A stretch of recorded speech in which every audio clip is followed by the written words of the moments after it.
don't hit the snooze button. Why don't you hit the snooze button? Because you wake up already failing. Because motivation's crap. Motivation comes and goes.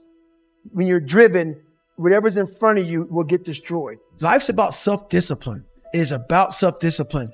We tend to do the things that are easy. It builds no mental toughness. It builds no mental hardening.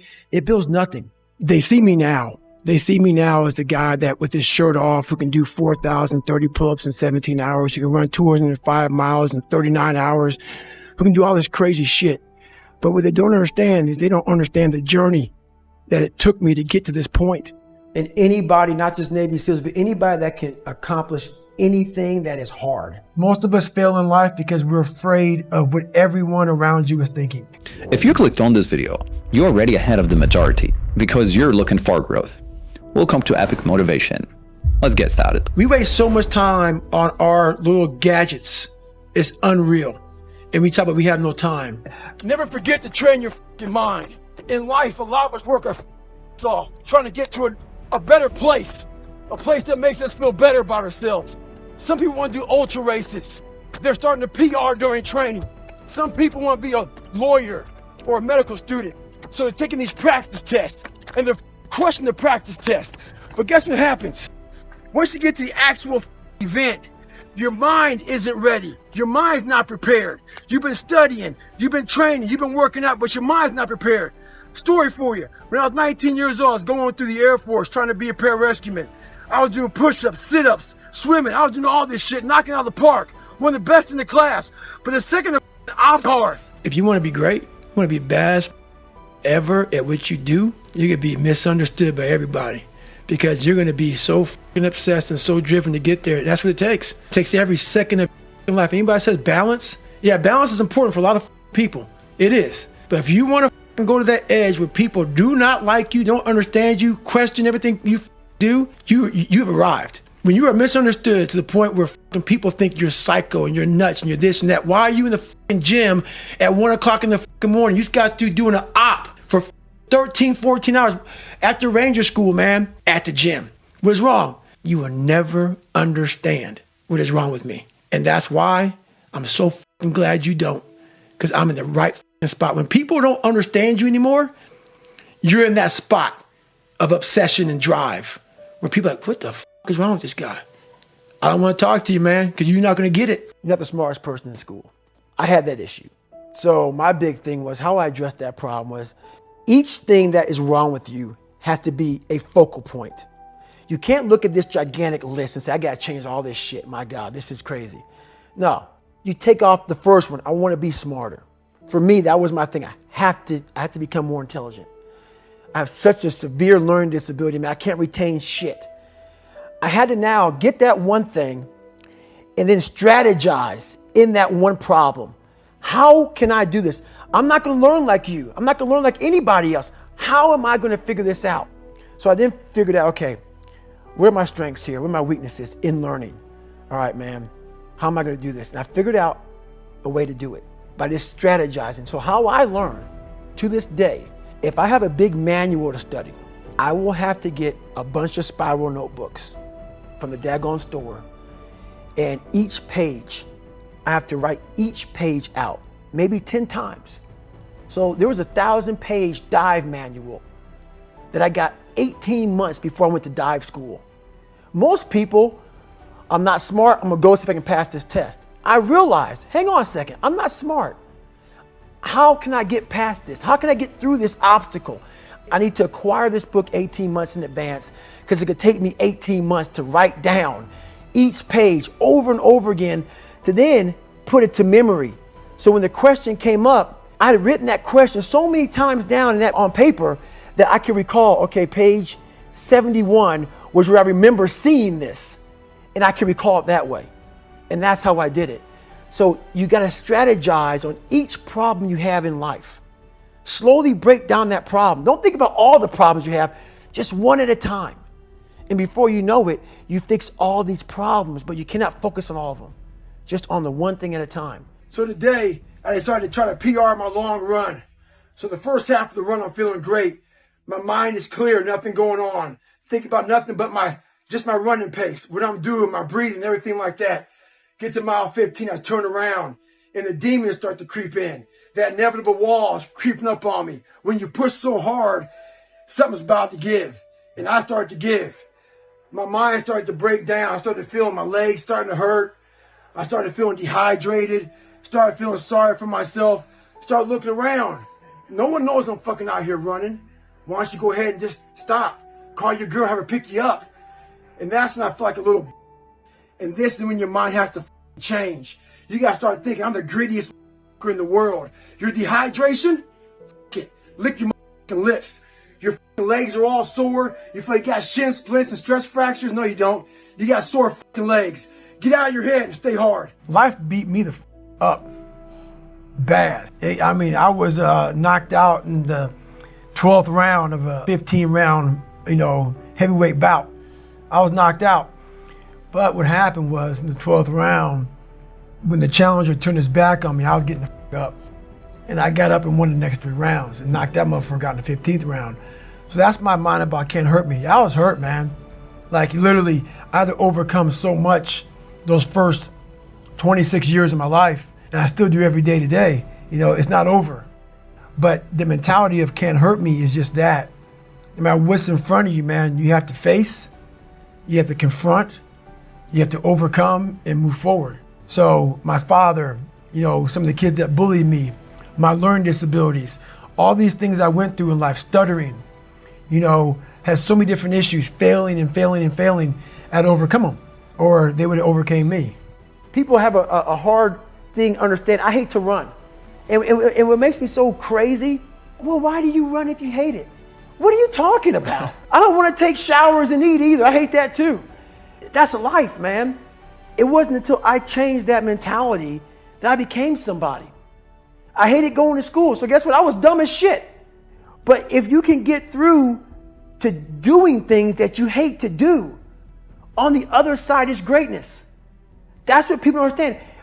By me running, I am callous in my mind. I'm not training for a race. I'm training for life. I'm training for the time when I get that 2 o'clock in the morning call that my mom is dead or something happens tragic in life. I don't fall apart. I'm training my mind and my body and my spirit so it's all one, so I can handle what life is going to throw at me. Because the life I've lived, it throws a whole bunch at you. And if you're not physically and mentally prepared for that, you're just going to crumble. I was at military free fall school with Morgan Luttrell. Marcus Luttrell, if you guys don't know, was the lone survivor, the guy. He was in a bad op went bad. He was the only Navy SEAL that lived. Long story short, you got to get the book, read Lone Survivor, great story. Morgan is Marcus Luttrell's twin brother, and I was there with Marcus. So what happened was myself and Morgan were in free fall school. At the same exact time, Marcus was in the worst incident in SEAL history. So I knew that Marcus might be dead. He wasn't dead, everybody else was dead.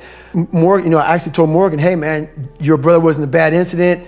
I don't know if he's alive, I don't know what's going on. Long story short, Marcus is alive, and I go on to want to raise money for families. All these guys died, they all had kids. I want to raise money for the Special Operations Warrior Foundation. It's a foundation where 100% tuition goes to these kids to go to college, full tuition, whatever.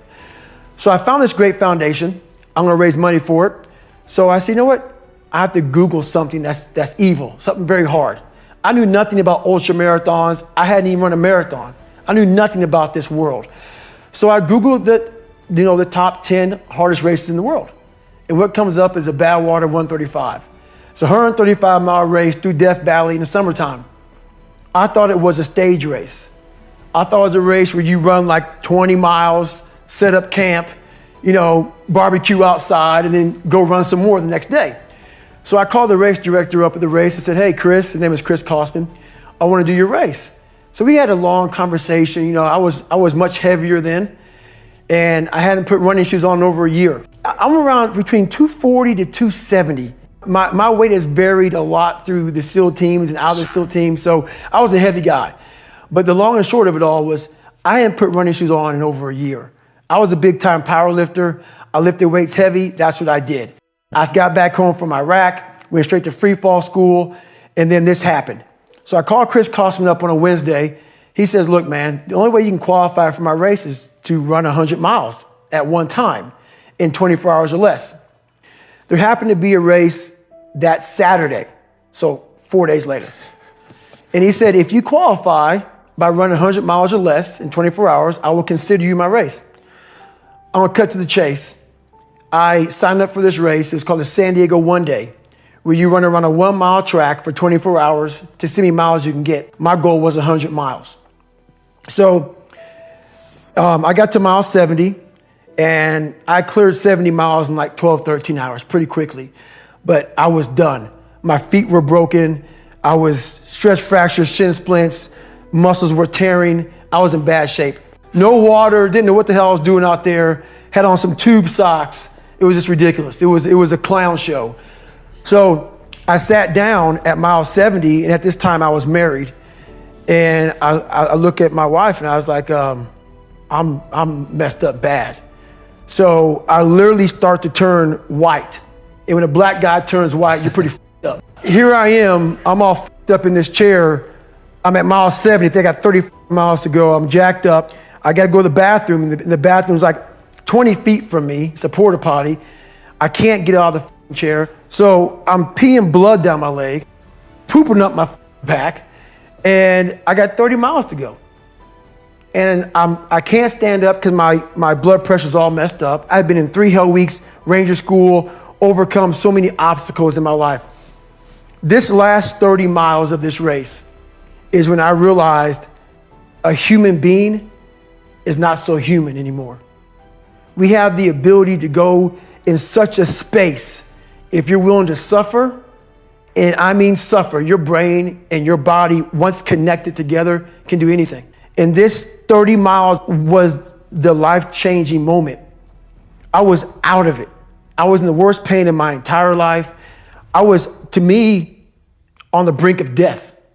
And I was able to chunk this 30 damn miles into small pieces. I was so driven, and I'm not gonna say motivated because motivation's crap. Motivation comes and goes. When you're driven, whatever's in front of you will get destroyed. So I sat in this chair and I was so driven to succeed in this race. And at this time, everybody goes, were you thinking about the guys that died? And I'm not gonna lie to you, I wasn't. This became a personal thing. This became me against this race, me against the kids that called me nigger, me against me. It just became something that I took so violently personal. And I broke this thing down into small pieces. I said, okay, I gotta get nutrition. I gotta be able to stand up before I can get off this curb and get off this chair and be able to go 30 miles.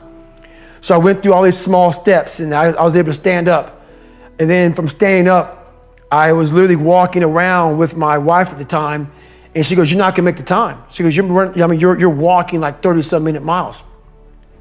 I got to mile 81, and the second she said that I'm not gonna make the time, I ran the last 19 miles nonstop.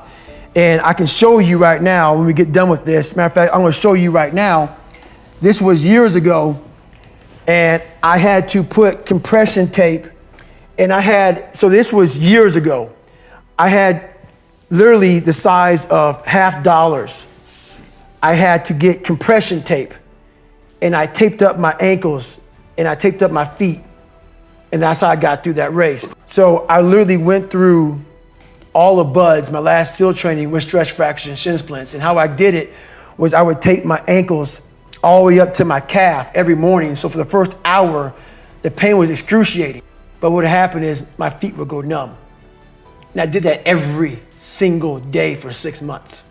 That's how I got through my 3rd hell week, because I was so broken from the first 2 that the commander said, hey, the CEO said this is your last time we're sending you through. So that's how I got the idea to do that. So with the right, and people may listen to this and say, this guy is sadistic, he's crazy, no, if you know how I came up, you realize I was just a scared kid that found drive and passion to be something much better than what he thought he was. That's all it is. Self-talk and visualization are the 2 keys to my success. I believed for that last 19 miles, I was indestructible. Because I took myself in that chair, crapping up my back, peeing blood down my leg, shin splints, stress fractures. I use all that for motivation versus negativity. I use it for motivation. I said to myself, who on this earth would still be going right now? You are. You are. You gotta be the hardest on the planet. Is it true? I don't give a f. At that time, it got me to the finish line of that race. I believed it. I believe it today. I believed it enough to where my body said, he's not gonna stop. And I took all the negative things. I need to go to the hospital, this and that. And I used it all. Who the hell could even get out of that chair? You did. Who the hell would even think about taping stress fractures up? You did. All those things I used for motivation. This voice in my head guided me to the spot where I'm at today. And if you don't believe that you're here for a reason, your life will seriously hurt. And I start looking at my life and all the shit I went through as God put me, God, whatever you believe in, put me here to go through this. And now I see all the hundreds of thousands of lives I'm changing by the hell I went through. There's a lot of power in that. So my purpose as I started going through this journey, instead of looking at like, woe is me, God, man, why the f, man, why? It's the perfect training ground. You knew exactly what you were doing. You knew exactly what the f you were doing, obviously. You put me in every situation possible to tell a story that needed to be told. I mean, it was a very scary road. A guy who was afraid of a lot of things, to then find power in fear, to find power in overcoming fear, and to get to where I'm at today where there's very few things I'm really afraid of because I know how to control it. I know how to manage it. I know how to work it to my advantage now. It's something else, man. So I really challenge people to really do a live autopsy on your brain. And the reason why I talk about my childhood so much in this, because I don't want you to put a title on me. Because once you title me as a freak, you now put yourself in a position where you can be very comfortable in saying, it's just not possible for me. The thing that makes me so pissed off in this world, man, the only thing that gets me mad nowadays is that so many people die with untapped potential because they think that someone else is better than them. And they were born, not with the greatest tools. You don't need shit. You need the ability to grind your ass into a fine fucking powder. And when you're in that fine powder, find a way to build that back up repeatedly. And it's possible. You were bullied. Do you remember how many nights you spent by yourself in your head thinking about what kind of piece of shit you were and how miserable that fucking was? That's exactly my drive. I know that there's not just me and you.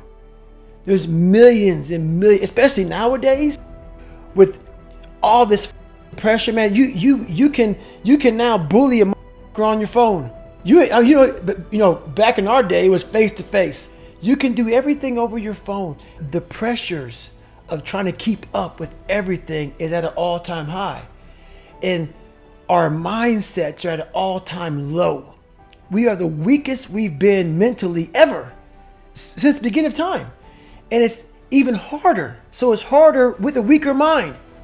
My whole drive is about, I have a really good way of visualizing people suffering because a lot of people do it. We have two sides of us. We have one side that is that happy-go-lucky side that nothing's wrong and everything is good.